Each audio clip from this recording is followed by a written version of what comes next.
I released Darwin. I couldn't show you because I had no charge on my phone. I didn't know I was going to release him or not. But he seemed so quiet this morning, or she, and hadn't eaten any breakfast. And you know me, I'm not good at waiting, so I thought I'd take it outside for a look around. And then because I didn't know if it could fly or anything, because it was like squashed on the floor yesterday, so I wasn't really sure what to do with it. Its foot looks better than it did yesterday. I got all the cotton out, and as far as I know, it had cut right through to the bone essentially, and that toe's swollen. It looks less swollen this morning. I hadn't actually intended to. I wasn't really sure what it was going to do, so I literally just put it on the. Stop laughing, no! You want Darwin's come back. There's a towel out here on the cat fence, and it sat there for a minute looking around, and then went onto the roof over the bathroom where I put seed out earlier this morning for the other birds. So it's pecking some seed there. So I was watching it, and I went to get my phone to film it, the escape. And I came back and I had to put it on charge, and then went out and it had gone. It's like, oh, 2 other wood pigeons flew off, so I don't know if it had been seen off by the other wood pigeons, but then I saw he was sitting on the aerial on the top, so looking a little bit bedraggled, but had eaten some corn. And then I called it because I'd put food out all around the garden just so it could see, and its bowl that was in its cage in case it recognised it as food, so it knows there's a food source here, and it looked at me and then flew off into the tree. So I seen it land in a tree quite high up, so it can fly, and it's clearly able to sit in a tree, so its feet are working good enough.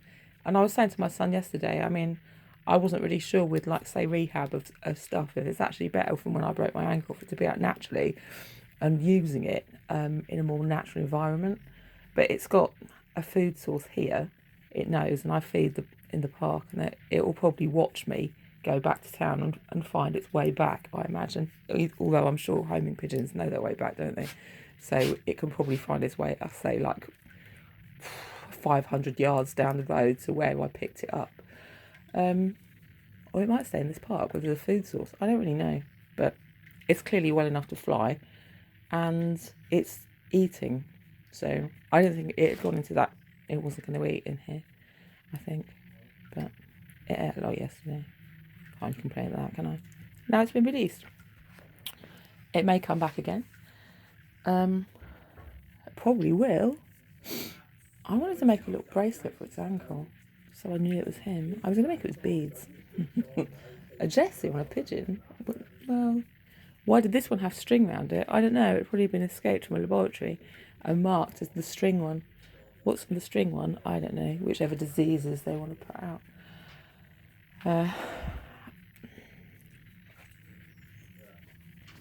Why would I say that? You know me. I'm not that dumb person. I know. Look. This is what we'll do. This is what she's doing. We'll send out these diseases that we know these things carry, but we'll do it in a different way, like in the water. Why am I saying in the water? Because apparently chlamydia, which is carried by pigeons, has now been found under the Arctic Sea. And the other, probably Python site that somebody set up with the Ministry of Defence or whatever, selling bugs at £170. All that means is like, oh, we know, we've all seen Fight Club, clam chowder for everyone. At best. Chlamydia in pigeons is probably another fucking myxomatosis, trying to control the population of pigeons. That's people are so dumb. They don't learn their lessons, do they? I was thinking yesterday when I was reading about it, it's like, because I'm sure you can get chlamydia from flour. I'm sure I've read that before, or the same virus, because it's a moist. It can multiply in sort of those conditions, can't it? Yeasty, damp. It didn't come from my Google searches yesterday, but shut up, Dolly. No one cares about you. All it was coming up is no, you can't get from food, like the baby Google searches. And it's a really common parasite in people.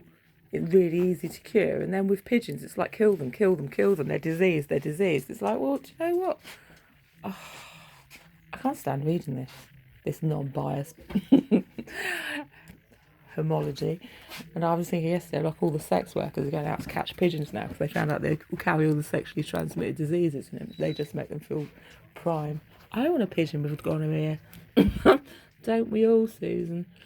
So anyway, he's gone.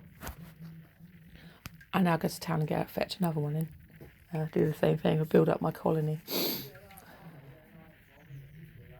I just thought I'd let you know he's gone. I'm not keeping it. I've done my bit. I just wanted to get the cotton off its foot and see that it's fed. So I've done both. That's that. Now I need to walk the dog and just see how the day pans out, to be honest. He's gone though. Darwin's gone. We need a new one. We need a Darwin replacement. A happy ending there. See you later.